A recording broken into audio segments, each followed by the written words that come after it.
Hello and welcome to High Drama.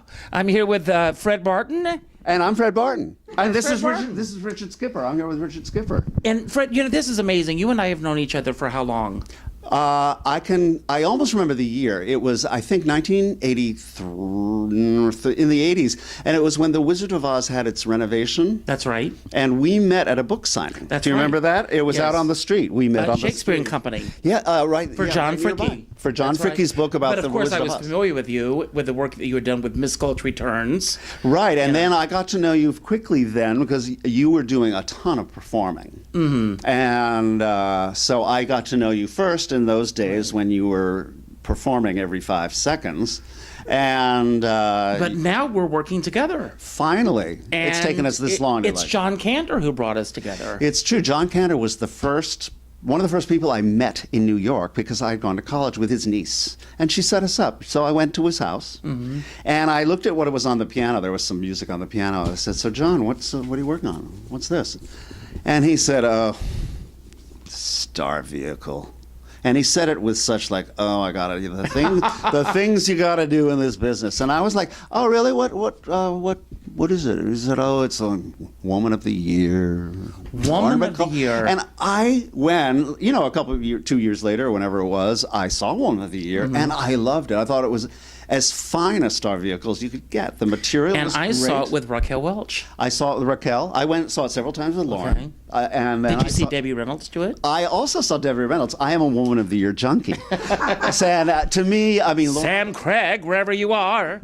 listen to that. And I thought Lauren was terrific. And I was less into Raquel. I thought Debbie was like the triple crown. Mm-hmm. She was so funny and just tore up the stage, and in that old school Debbie way.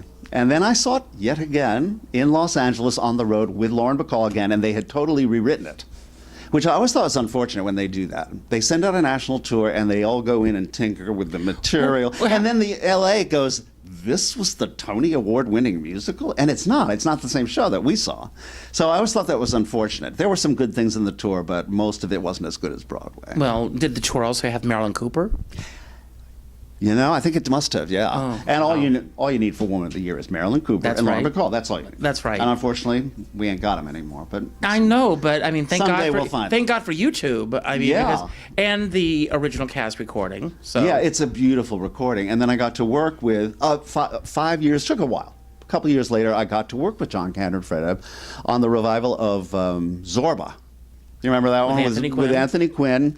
And I came in at the end of the Broadway run and did the last year. I was there for years. You know, I always laughed about this because there were 3 shows that played the Broadway theater, and on the marquee was the star with their arms out like this. Do you remember what they were? I don't remember what. Evita. Oh, was that at the Broadway? That was also Evita and The King and I. Oh, The King and I. And Zorba. I think, and I always used to, I'd walk by and I'd look at this up on the marquee. You don't see marquees like that anymore. No. Well, you don't see artwork, and I don't like the way they sell shows these days in terms of the visual. Mm-hmm. Like, I loved the days when, like City of Angels, which I also did with Mr. Coleman, and Cabaret. Mm-hmm. And I got to do Cabaret, the 1987 revival. And I didn't love the artwork, but at least it was artwork. It wasn't just a boring photograph of people in rehearsal, which is what they're doing now. Look at Carousel. The top of the playbill is like a picture of them at rehearsal. Now, maybe they'll replace it with the production photo when the show's over. Do you think that's because they haven't settled on what? No, because one of the first things that Hal Prince did, and Bob Fosse did this, is they do artwork. Now, just as a perfect example, like, Cabaret, it was this Grosch painting, the artist Grosch with the saxophone, very abstract and German. It was of the period. It was of everything. It was everything the show was about in that impressionistic way. Chicago, Bob Fosse's Chicago, he and Tony Walton talked about, the designer, and they found, do you know who Reginald Marsh is? Of course, yeah. And Reginald Marsh had done a very famous piece of artwork, a painting. I forget the title of it, but it was at the Burlesque or something. It was like Minsky's, I think, or something. It was a bunch of girls scantily clad that looked like this, and leering old men looking at them from the box. And then like a couple musicians down below, all in this ghostly footlit look. It's almost identical to the poster of Chicago, except Tony Walton elongated the girls to make them even more, as they were in Chicago, statuesque. You know what I'm thinking, listening to you. I miss the artwork. Listening to you talk right now, I think I want to get rid of all the other cast members that we have on our show. Just talk. And just you and I sit on the stage and just talk, because, I mean, we both have the same sensibility about what that world of the theater I'm glad I was. got to see and work in a little bit of it. And I really got the tail end of it, because my first big Broadway show was Zorba, and I got to work with one of the biggest stars in the world, Anthony Quinn. And let me tell you, he was not a simple guy to work with. He was complicated. Although in general, I have found, and you've probably found this too, because you work with a lot of stars. When I started working with stars, everyone in the chorus and all my friends said, "Oh, Anthony Quinn, oh, you're in for it now. He is really, or he's going to chew you up and spit you out. You better be careful," and all the rest of that stuff. And so I was terrified. And then I met him the first day of rehearsal. We all had to line up and shake hands with the stars, and I was new. And he looked at me. I was 26 years old, and he looked at the kid, and he shook my hand, and he looked right into my eyes, which is, by the way, a good habit if you're a star. He looked right into my eyes, and he knew me instantly. He thought I could see what he was thinking, too. He thought, "Oh, a smart one." Because he could see that got me into big trouble, by the way. My career would have been different, but I have no guile. I just sort of say what I think, and I try to, Well, I think that's what the general public wants, actually. Well, I always thought that Broadway would love me because I'm really smart. I see things. I have the solution to a problem nobody sees for 7 more hours. I've already figured, and I thought they'd love that, and some of them did. Right. Hal Prince loved that. Ron Field loved that. Like, the bigger they were, the more they liked it. And Fran Weisler loved that. She used to come to me and ask me for advice. Oh, that's amazing. I mean, it's true. This story of Anthony Quinn. Because I always had an answer. But it was this, the other people don't like that. I hadn't learned to be more careful about how I go about, expressing my erudite opinions on how to fix a multi-million dollar. But have you actually thrown an idea out to someone and it was not a welcome idea?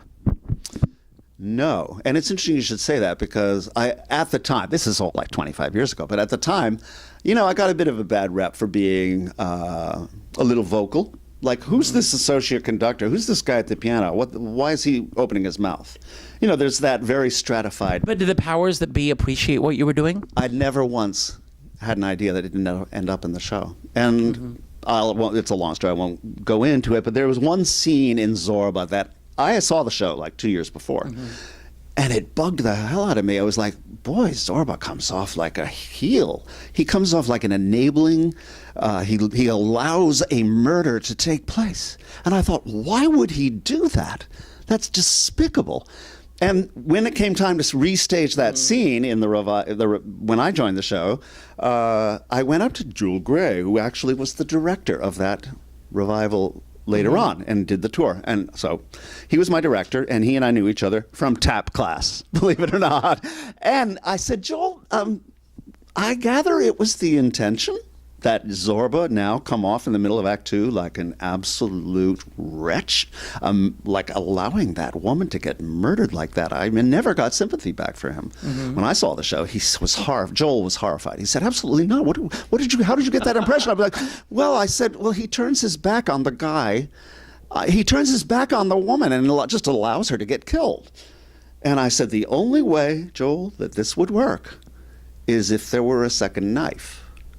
And Joel thought for a minute. And I said, because Zorba needs to let the girl go first.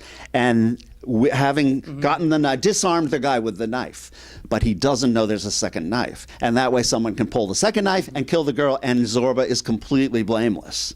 But otherwise, and that afternoon it was restage for the first time. See, for me, I love the collaborative process. So as we're working together, throw ideas at me. Oh, I will. And then also, I mean, I always like. Of course, it's more fun to have your ideas taken and be hailed as the savior on a white horse. But the worst that can happen is let's do it the other way, or let's do it the way it was. Jana Robbins was here this afternoon, and I like to have an idea. Now, Jana Robbins is going to be doing our show with us. Yeah, and boy, did she sound great today. Well, listen to who we have in the cast. We have Donna Marie Asbury. Donna Marie Asbury is.